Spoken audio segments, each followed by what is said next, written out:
channel. So y'all, today I really wanted to come, and first let me acknowledge these flowers. I think the last time y'all seen these roses was about a week ago, and they were beautiful and bright and red, and now they are dead. And I was gonna remove them, but I said, you know what, they really represent this situation. It is dead, y'all. It's dead at this point, but you know, I thought it was still a good time for me to come and really speak my piece. I said a few things on my last live, but I wanted to do a formal video, you know, where you can actually see me speaking. But where do I begin? This is really just hindsight is 2020 at this point. It's like we have went through a whirlwind. Like what just happened? Seriously, really, what just happened? I'm almost speechless, but I wanted to take time out to come and really put this thing to a close for me, for my audience, for my viewers. I can see where, you know, I could have maybe done a couple things differently. I don't think I was wrong in anything, but after looking back, I can see where I got sucked into this drama, y'all. I literally got sucked into something that I was never supposed to be a part of. I literally came into this as a commentator, as somebody on the outside looking in, and by the end of it, I was somehow tangled up in this nasty web of just mess, y'all. And at this point, I just want to tell my story. I want to tell my story because the Keisha Anderson hate train is real. I don't know if y'all had ever heard the phrase the hate train before I said it, but that's how I see it. That was my perception of it, and it's chugging along, y'all, and it does not take any prisoners. Like, it will eat you up and it will spit you out. But I feel like I survived the Keisha Anderson hate train because clearly I'm still here. But I want to talk about it, y'all, because this experience has been crazy. And I should have said this earlier, but like I said, I was so caught up in everything that I literally had lost sight of my purpose and why I was even involved in the first place. So, you know, now that it's over, now that I can take a step back, I've removed myself from the situation, I can really see it. And it was hard for me to realize this at first, but I was never standing up for Keisha, y'all. I was never defending Keisha. I was always just expressing my point of view. I was always just sharing my opinion. I was just looking at the stuff going on like y'all, and I wanted to talk about it. Now, in my case, my opinion and my perspective did benefit Keisha. So immediately, people thought that I was working for her, I was getting paid for her, that I was making these videos because I was scared of her, based on our history. And y'all, none of that stuff is true. I had to realize that, and I didn't realize it at first, but I was never defending Keisha. I was just defending my point of view. So y'all, let me show you where it all started. It all started when I dropped the video about the side chick being messy.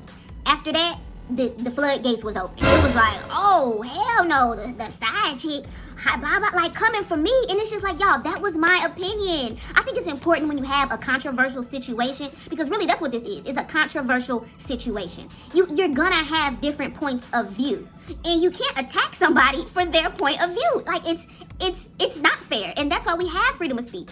Everybody is free to speak their opinion. And I think early on, I should have made that clear. Like, I was so busy defending my opinion that it came off like I was defending Keisha. No, I was just defending my opinion. Y'all, I feel like I messed up when I started engaging. You know, I don't owe anybody an explanation for my opinion. When I dropped that video, I had people making videos about me, and I had never seen people reacting to reactors. I'm just like, wait a minute, what's going on here? And I don't know if it's because y'all thought that I was literally speaking for Keisha, you know, or that she had put me up to it or anything, but that was not the case, y'all. And like I said, instead of me speaking up sooner and just saying, y'all, this is just my opinion, calm down. If you don't like it, that's fine, but like, calm down. Instead of me speaking up, I really just kind of let the rumors just you know, linger. I never really, because it was so absurd to me that I didn't think it needed to be addressed. But no, I was never defending Keisha. We have not even spoken on this situation, because I know people are going to be like, oh, you're so dumb. You haven't even spoke to her? Like, you're not even her friend and you're doing all this? And it's just like, it's not for her. I feel like people are missing the point. It was my opinion. It was my perspective, and it was just what I thought. So it has nothing to do with Keisha. Like, period. And even now, you know, people still may not believe it or whatever, but, you know, I heard comments saying, you doing all this and for what? At the end of the day, and she won't even acknowledge you. And it's like, acknowledge me. I'm not an attention seeker. When I get on here, it's to be creative, it's to be fun, it's to just express my creative side and just talk and engage and things like that. I don't need attention from anybody. I don't need her to acknowledge me. I'm a very humble, modest person. I don't need a shout out. You know what I'm saying? That's not why I'm here. So for the people that are like, oh, she won't even acknowledge you. And it's just like, what? Well, I mean, why would she? Really? I mean, it would, I guess I would appreciate it, you know, to be like, oh, wow, well, thank you. That was nice. But it's not needed. You know what I'm saying? Because it has nothing to do with her. It's just me sharing my opinion. So the misconceptions are just like, whoa, really? And so it started with that video that I dropped, and immediately people started coming for me. People started coming for my appearance, my background, my personal life, and it's just like, wow, y'all. Honestly, hindsight being 2020, it really showed how nasty the internet can be, y'all. It really did. Like, it really opened my eyes. I feel like I have got a crash course in the internet, in YouTube, and you know, for that I'm definitely thankful, because I feel like I kind of got the hard part out the way. You know, I mean, nothing was exposed that, you know, ruined me or anything. Like, I made it out, and I'm still here. I'm going to continue to make videos. The sad part is, though, that now I have all of these haters, people that now for really no reason actually hate me and come in my comments and say mean stuff and, you know, get on my lives. And it's just like, if you really sit back and think about it, why are you treating me like that? Is it because of something the next person said? Is it because of something I said? Because it's like, if you don't like somebody, why are you even watching them? Because for the most part, if I don't agree with something, I'm not really going to sit there and watch it just to pick it apart. It just don't make sense. So y'all, so after the little video that I dropped, then the interview, the Barbara Walters interview came out. And I was just like, whoa, what am I watching? Again, it was my perspective, it was my opinion. And I think, you know, people started to gravitate to me because I had an opinion that some people did share. You know, there were people out there that shared my opinion, and they weren't really getting a voice. You know, the opposite perspective didn't really have a platform, you know, as we all know. So I definitely do not regret my decisions. I'm glad I was able to be a voice for my perspective and the people who think like me and the people who saw the situation for how I seen it. You know, I think it's only fair to see all sides. You know, and even now, I can admit where Keisha was wrong or where she could have done better. So for the people that want to call me a flip-flop, it's not about flip-flopping. It's about being unbiased and just looking at all the different sides of a situation. Because again, I don't have anything to do with it. You know, I don't have a dog in this fight. It doesn't make me any difference. So one day Keisha might be right, but then the next day she might be wrong. So I don't, you know, like the fact that I'm supposed to stay in this box when it comes to her or when it comes to anybody, because you can't put me in a box, you know, because especially if I'm not in the situation, these are not my friends. I don't have to be loyal to anybody in this particular situation. So, yeah, y'all just, it felt like high school when it comes to like pick a side. And even after the day of reckoning, y'all, by that time, you know, things had started to slow down. I took a step back because I'm like, well, you know, here we go with the receipts. It's pretty much over. Keisha not gonna say nothing. It had died down. And then to my surprise, I get an inbox from D with new receipts. So even with that, you know, y'all were like, oh, you came out with these receipts. Those were not my receipts, okay? Those receipts belong to Keisha and D just wanted a platform to share them. You know, it had nothing to do with me. But obviously, if I'm reporting on the situation, why wouldn't she come to me and want to share and talk to my audience? Okay, y'all, I'm back. But yeah, you know, when she came to me with these receipts, I just felt that, you know, I thought y'all wanted to see them and she wanted to share them. So again, it was not me like being super involved, but if my job is to get y'all the facts and, you know, share my opinion, then why wouldn't I present these receipts? And I know it might have came off like, you know, I was like the one presenting them or whatever the case might be, but I mean, them receipts that I seen really proved a couple points. And, you know, was I too invested? Maybe at times, you know, maybe at times. But that's because people have pulled me into this thing to the point where it was like I was just defending myself at that point. You know, I was defending my opinion. The receipts for me allowed me to defend my opinion and everything I thought, because they pretty much proved everything that I was thinking. Yeah, so after we presented the receipts, you know, somebody tried to come on and make it seem like I had threw my friend under the bus and then I wasn't there for my friend, and that made me mad, y'all. So I went off on her and I made a video about that, and it's just like, that's when you're too invested. That's when you're doing the most. And again, I still don't regret anything that I did because it's a learning experience. I got it out the way, and maybe I won't have to do anything like that anymore. You know what I'm saying? You know, it is what it is. I don't regret anything, and I'm just grateful for the experience. I feel like I really survived this hate train. And who's to say what may happen in the future? You know, at least I can go in next time with knowing at least a little more of what I'm getting myself into, because in this situation, I jumped in and I didn't really know what I was getting myself into. I didn't know I was getting myself into anything.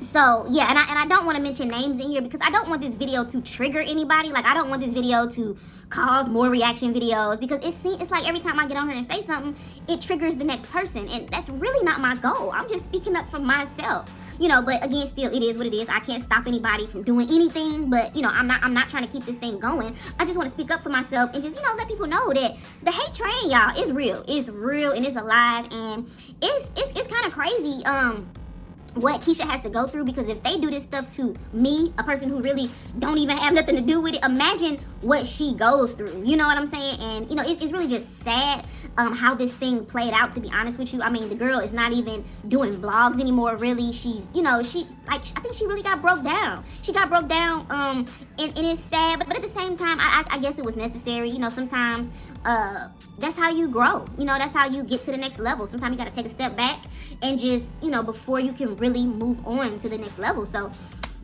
you know, I definitely wish her the best. I just hate to see her, you know, basically change everything based on this situation, you know. But I'm not surprised, because this was a tough situation. This was a nasty situation. The way it played out, you know, and even now, it's still playing out, y'all. I haven't put out a video since Friday, but yet yesterday, Shanita got on her live saying that I leaked her address. Now, I definitely wanted to mention this. I wasn't going to say nobody's name, but for Shanita, she actually called in on my live on Friday, and I let her get on the screen and talk, and she was kind of out the way with some of the things she was saying, but I didn't expect her to then yesterday get on her talking about, oh, you leaked my address, and it's like that for you, and I'm a blah, blah, blah, blah, blah. And it's like, I don't know who the people are behind the scenes that are keeping this stuff up, but y'all really need to stop. And I think it's the hate train. But y'all saw how y'all had her going off on her own mama. This girl called her mama on live, went off on her mama, and accused her own mom of Keisha telling her, or her telling Keisha to not donate or something, telling her mom that she's a liar.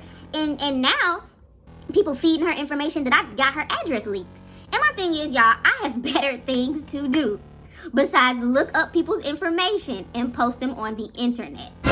Okay, it happened to me. Why would I then go and victimize the next person? I know how it feels. I know how it feels to have your personal information leaked to the internet for really no reason, because I don't see where I did anything wrong. So why would I then go and leak her information? And first of all, like that's what I'm saying. For what? She was just on my live. We had just spoke. So I don't know if the haters are mad, like, oh no, Toya and Shanita are friends now. Let's sabotage their relationship. We don't have a relationship. That's what I'm saying. She called into my live. I did not ask her to call. She called on her own. She said what she had to say.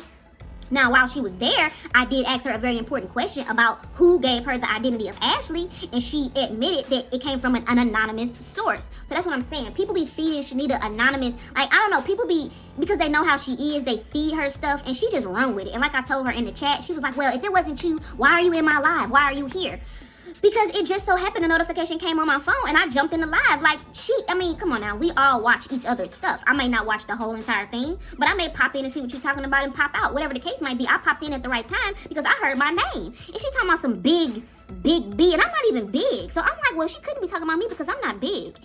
But she was talking about me. So I replied and I said, Shanita, what are you talking about? Who leaked your address? I didn't leak your address. Like, girl, why is you letting these people get to you? And that's what she does. You know, and it's sad because that's what we're dealing with. And that's why I wanted to come on here and just say that, y'all, I survived the hate train. I refuse to let an anonymous tip, you know, send me over the edge about anything. At least when I respond, or if I, you know, get mad about something, it's something I see with my own two eyes. You know, it's never nothing that somebody sent me. You know, y'all can send me whatever y'all want to send me, but I'm not going to run and jump based off of you sending me something. You know what I'm saying? I don't move like that. So, y'all, it's crazy out here in these YouTube streets. I will say that. Like I said, based on these flowers, y'all, the situation is dead, at least from my perspective. I can't say what I'm gonna do going forward. We'll just have to see, you know. But for the most part, with this, I feel like we at least have the truth. Whatever that truth means for you, I feel like we at least have all the information we need to make our own decisions. You know, everybody can feel how they want to feel, and that's what I had to learn. You're entitled to, if you think Keisha was wrong, fine. If you think Ashley was wrong, okay. If you think it was all Jeremy, you know, I hear you on that. It's whatever you think. You know what I'm saying? I'm not here to change anybody's mind. I'm not trying to prove a point. And that was the problem. I was too busy trying to prove a point to get people to understand my perspective. And that's where I, you know, started being biased, because that's not my job. My job, for me as a commentator, is just like to share the facts and give my opinion. It's not my job to sway your thinking, to make you believe what I believe, to discredit what you think. Like that's not my job. So that, I'm done with that, y'all. I was in there. I was very invested for a minute, but you know, I've since come to my senses and realized that, like, girl, don't get too involved now. Stand up for your opinion, but don't get sucked in. You know what I'm saying? To the point where now people are just using you as a punching bag because they don't have anybody else. You know? So, y'all, that's pretty much it. Let me see. If you have not subscribed to my channel, make sure you if you have not, make sure you subscribe to my channel and give this video a thumbs up. And I will see y'all on the next video.